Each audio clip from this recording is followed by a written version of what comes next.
একটা সময় ফুটবলের চেয়েও জনপ্রিয় ছিল এই খেলাটি, কিন্তু এখন অলস পড়ে থাকে গুলিস্তানের নীল টার্ফটি। শুধু হকি স্টেডিয়ামে নয়, দেশে কোথাও এই পর্যায়ে কোনো লিগ হয় না। অতীতে ফেডারেশনের ব্যক্তিদের শুধু পদ আর চেয়ার দখলে অসম প্রতিযোগিতার কারণেই সামর্থ্য থাকা সত্ত্বেও আন্তর্জাতিক পর্যায়ে ডানা মেলতে পারছে না বাংলাদেশের হকি খেলাটি। হচ্ছে বলে নানান অজুহাতে মাঠে গড়াচ্ছে না হকির যে কোনো প্রতিযোগিতামূলক লিগ। পাশাপাশি আন্তর্জাতিক টুর্নামেন্ট আয়োজনও ব্যর্থ ফেডারেশনের সাবেক থেকে শুরু করে বর্তমান কর্তারাও। তাতে মাওলানা ভাসানী স্টেডিয়ামের নীল টার্ফটাও রং হারাচ্ছে ধীরে ধীরে। দুঃখ কষ্ট তো অনেক আছেই। আমাদের সবচেয়ে বেশি প্রয়োজন আমি মনে করি যে, আমি ব্যক্তিগতভাবে আমাকে নিয়ে বলবো, আমি খুব স্যাক্রিফাইস মেন্টালিটির একজন মানুষ।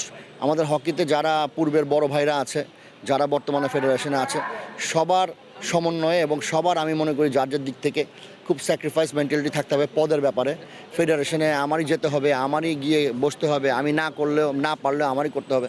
সে পৃষ্ঠপোষকতার দিক থেকে আমাদের মেন্টালিটি প্রসার করতে হবে।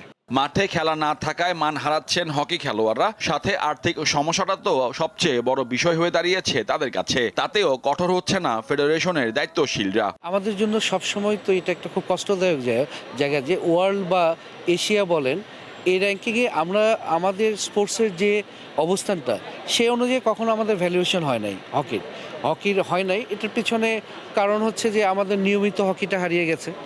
সংগঠনরা প্রায় 3-4 বছর থেকে বিচ্ছিন্ন।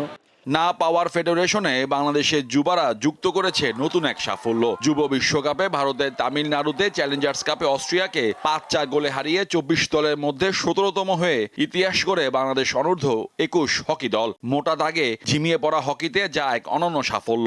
এখন থেকেই ভবিষ্যৎ প্রজন্মকে নিয়ে বাস্তবসম্মত পরিকল্পনার পরামর্শ দেশের সাবেক হকি খেলোয়াড়দের। টুর্নামেন্ট খেলা হয়নি, লিগ খেলা হয় না, 2-3 বছর হয়ে গেছে। বিভিন্ন ধরনের প্রতিযোগিতামূলক খেলা হওয়া দরকার। মাঠে আমাদের যেভাবে ক্রিকেট বা ফুটবল খেলা হয়, ইভেন অন্যান্য ইভেন্টও আছে, যেভাবে টুর্নামেন্ট হয়। আমি ঢাকা জেলা ক্রীড়া পরিষদের একজন সদস্য। কিছুদিন আগে আমরা বিভিন্ন টুর্নামেন্ট করলাম, মেয়েদের হকি টুর্নামেন্ট করলাম ময়মনসিংহে। তাদেরকে নিয়ে অনেক টুর্নামেন্ট করা উচিত, লিগ করা উচিত। লিগ তো একেবারেই অনিশ্চিত আমাদের দেশে। 31টা ক্লাব হচ্ছে হকি ফেডারেশনের অ্যাফিলিয়েট। 31টা ক্লাব কিন্তু একটা অনেক বড় পরিবার। এই পরিবারটা আজকে প্রায় 3-4 বছর ধরে আসলে পরিবারটা নাই, যে কারণে আসলে এই বিচ্ছিন্নতাটা হয়েছে। যদি দেখতেন প্রত্যেকটা ক্লাব থেকেও যদি 100 জন আসতো, আজকে প্রায় এখানে 2-3 হাজার মানুষ থাকতো। এবং যেহেতু একটা অ্যাডহক কমিটি এখন ফেডারেশন রান করছে, বিভিন্ন কারণে ক্লাবগুলোর সাথে তাদের একটা দূরত্ব তৈরি হয়েছে। নিজেদের সেরাটা নিংড়ে দেশকে সম্মান দিয়েছেন আমিরুলরা। এবার ফেডারেশনের দায়িত্ব পালনের সময়। এজন্য যে তীর্থে কাকের মতো হকি লিগ শুরুর তারিখের দিকে তাকিয়ে থাকতে হবে খেলোয়াড়দের। মোহাম্মদ হাসিব, দীপ্ত স্পোর্টস, ঢাকা।